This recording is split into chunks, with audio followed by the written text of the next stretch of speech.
You see, because really to be awake is, yes, it is to perceive the oneness of all things. Yes, it's to perceive and to know that you are the nothing that's everything. Yes, that's all true, effortlessly so.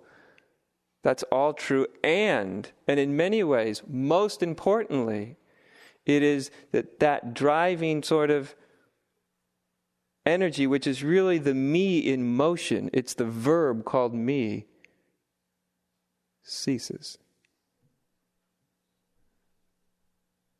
It is allowed to just run itself out. You don't kill it, you don't discipline it, you don't hack it apart, you just let it recede, just like, the tide going back out.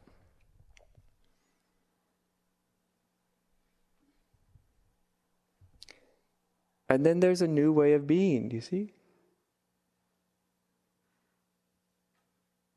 It may take you some time to find a new way of being, right? It takes most people a few years before the new way really comes in. Mostly they kind of walk around like in a semi-happy daze. Like, it's so nice to be free from that drive. It's so just nice to see things the way they are. It's so nice to not separate yourself from everything you see, not making yourself higher, lower, more or less special. Oh, that's,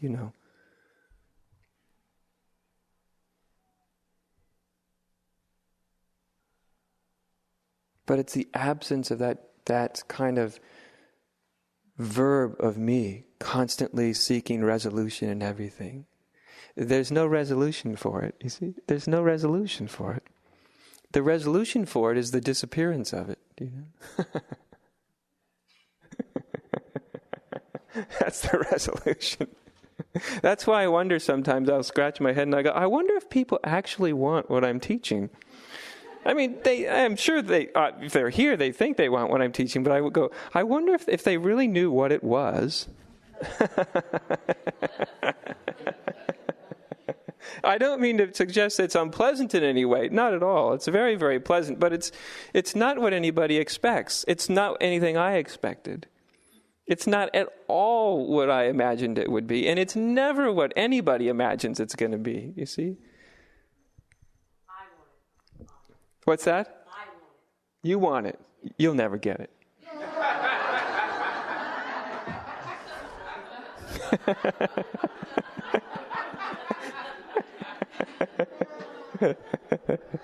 I wanted it too. I wanted it desperately. And that's fine, yeah. As long as it's there, right? Yeah. It runs itself out. Oh, I wanted it more than the most spiritually ambitious person you could ever imagine. I was extraordinarily spiritually ambitious. But I was lucky in one regard. That when push came to shove, all I really wanted was the truth. I don't know why all I wanted was the truth. I have no idea why I wanted. I wanted something that I didn't even know what it was that I wanted.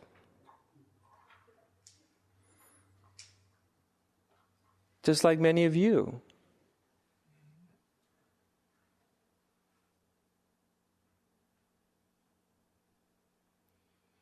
But we are not so, there's nothing different, you see, about us. Any of us. Oh, there's difference on the level of appearance, of course, and that's wonderful. But the substance of us, it's identical.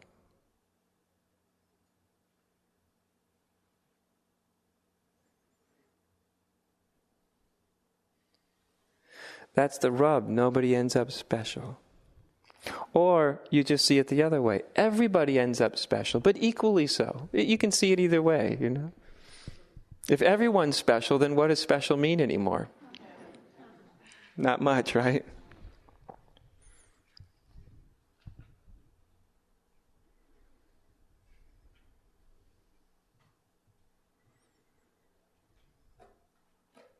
But there is a creative force, you see. Obviously, look around us. There's an amazing creative force in this existence, extraordinarily creative force. That's what we give up when we're obsessed with this sort of egoic energy, which is just a verb of always trying to become something, is we lose contact with this extraordinarily creative force, which is existence itself. So we lose that whole ego thing in the completion of what awakening is all about. But we actually realize this extraordinary creativity, creative force. Call it love, call it what you want.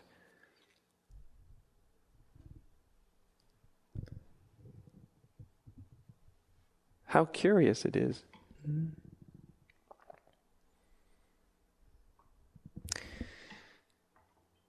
What's on your mind? Nancy, come on up.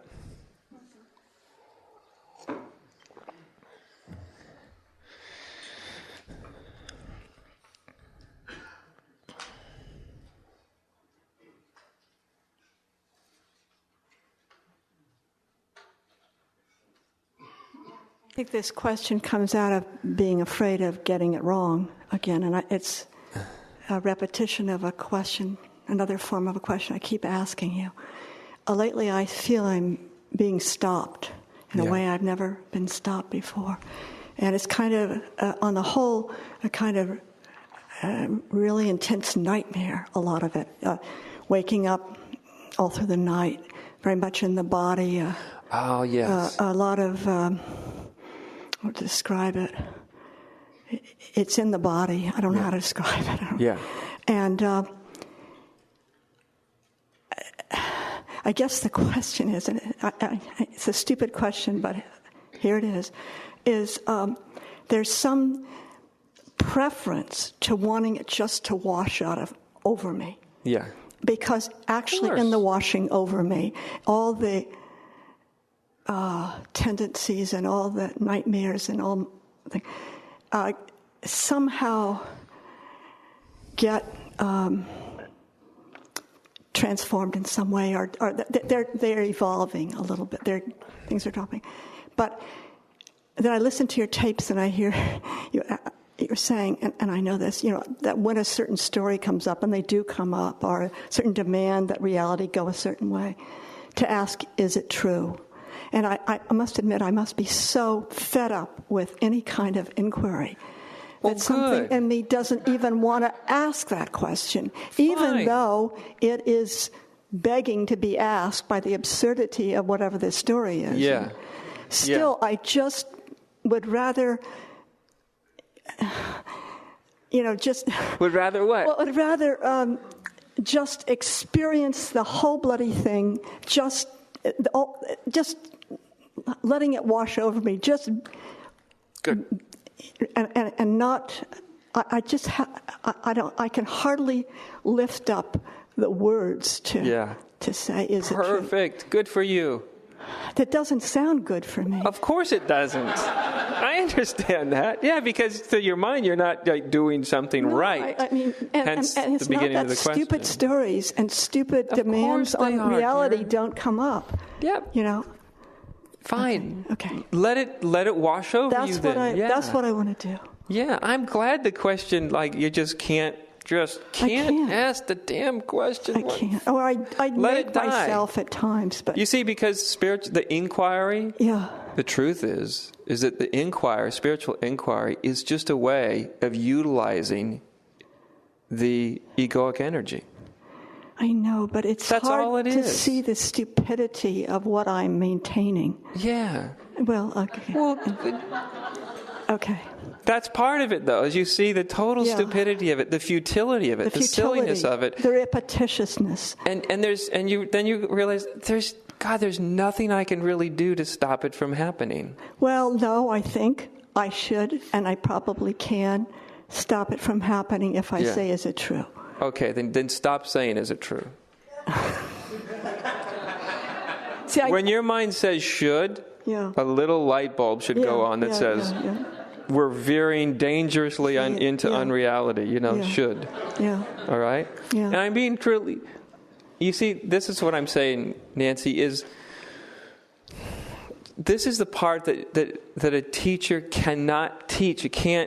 We can't somehow give it to somebody. And what I'm speaking about is the time when a spiritual, dare we say, technique, spiritual inquiry is a technique, when to do it, when not to do it, when to let it go, when to apply it. You can't tell somebody when. You have to just sort of start to trust yourself. Yeah. And realize you can trust yourself. I've been up here with this same question in another form, just the last time I came up. I mean, it's like... They're all the same question, dear. Yeah. Essentially not trusting oneself. Right. We come at it from every possible angle. We can ask the question and make it seem new, but it's always the same question. Yeah. Okay. Right. Okay. Thanks, right. Andrew. Yeah. Okay. Just go with it, even if you don't trust it. Yeah, what a terrible demand to put on yourself. I have to trust and know if this is the thing to do. No, you don't. You don't know if anything is the thing to do, right? You don't know if this way to go is the right way in some universal sense. Coming up, my friend. Yeah. We never know for sure. Life's a chance, Life is for dice throwers. You never know for sure. That's part of the beauty of it. So, first of all, I just want to say something weird happened to me on the way here and then ask the question. Okay. I read the directions and went to the St. Mark's Chapel. Yeah. Oh, St. Mark's. Yeah. And I didn't find you there. So no, I don't imagine you did. Yeah. So I made up name of a church, I think the Unitarian Church or something, which apparently is on East Charleston somewhere, someone told me. Yeah. So I started driving, and for some reason I pulled into this parking garage, came in and expected you to be here, and you were here. So I don't know how I got here, but I've been... Yeah. I say the same thing to myself on a pretty regular basis. And it's weird because I found you on YouTube of all the places. Oh, good Lord. 3 days ago. Oh, and must have been a slow day on the computer, yeah. Huh? And, I heard everything you had recorded and up there, and, I just had this desire to come and, just... Something resonated, huh? Yeah. Yeah. So the question I had sort of is disappearing, but let me ask you what I was thinking at that time when I was sitting there.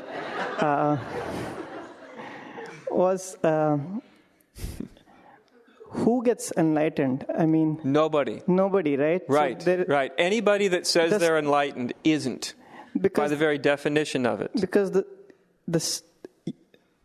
person is the story, yes. And the story wants to get enlightened. Yes. And enlightenment is probably realizing that it's a story and then it's over, is it? That's part of it. Yes. Enlightenment is, the only thing, enlightenment just means awake, right?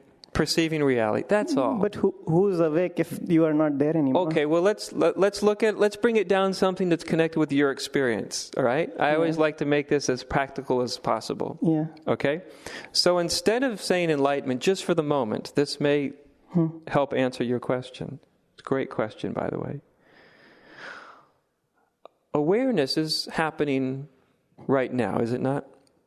It's looking at me, it's hearing me, it's sensing everything in that particular your body. All awareness is happening, right? Now, in the same way that the mind would maybe say to itself, I want to be enlightened. The mind would unconsciously, it is in a constant state of concluding, I'm aware. I'm aware. And then you go and you look for the one that's aware, this little I. You notice you don't find anything? The fact that you're shaking your head tells me. Yeah. It's interesting, isn't it? Every time you look for yourself, you don't find yourself. Yeah. As you were speaking, that's what I thinking and Right. So never thought of it this way before. wonderful. Then this is a great thing, as far as I'm concerned, to start to realize.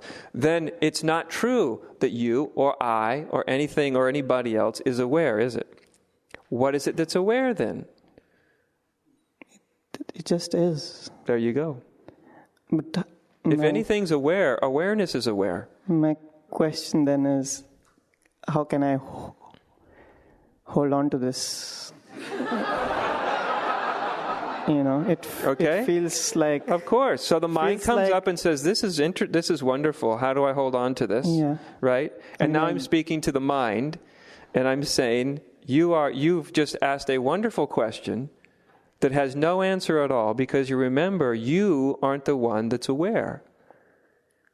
Awareness is aware. It's just the simple recognition. Oh, awareness is aware.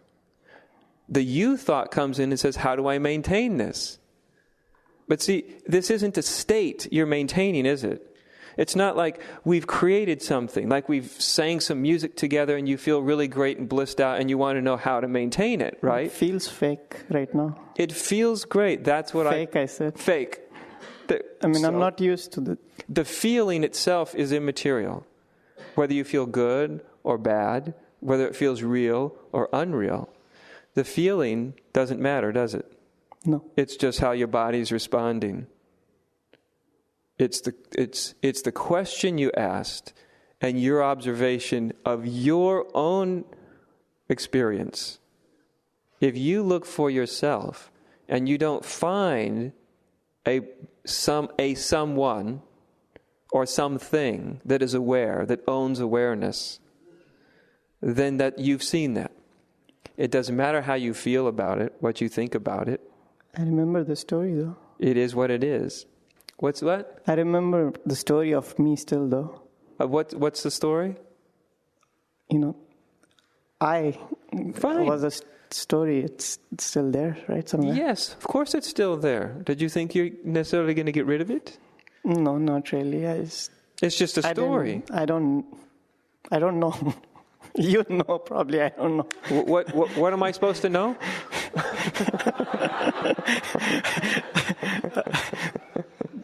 There's something in you that's enlightened, I suppose. No.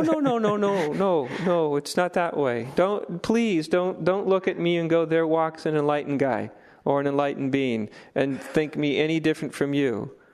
No. The guy called Adya is not the enlightened guy, because there isn't an enlightened guy. The guy's a guy, right? It's like having a Halloween mask. You look at the mask. You don't go, oh, you're so conscious and enlightened. It's just a mask, right? So this is a moving, living, sentient mask. The only enlightenment is enlightened.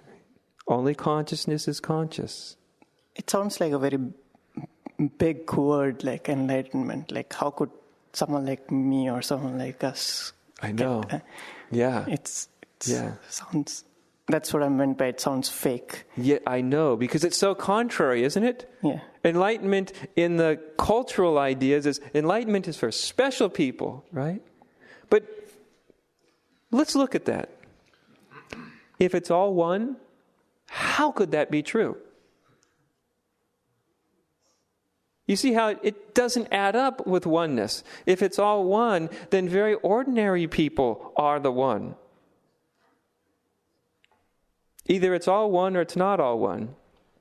I've always found that amazing, that we have this idea of unity or oneness, and then we still hold on to these ideas of specialness. And then, of course, what we really hold on to is the idea of personal inferiority. Right? Which reminds me of one of my favorite jokes that came from a Woody Allen movie. And Woody Allen said, I'd never go to a party who would invite somebody like me. Right?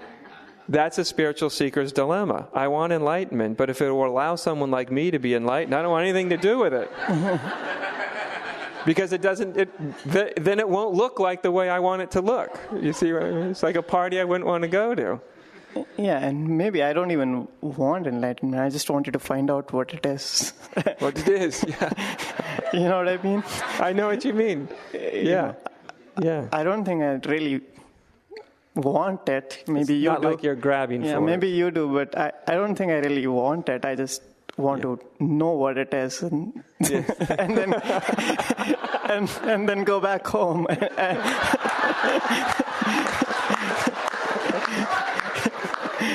and then be myself again, you know. I'm afraid those two things are mutually incompatible. Thank you. You're welcome.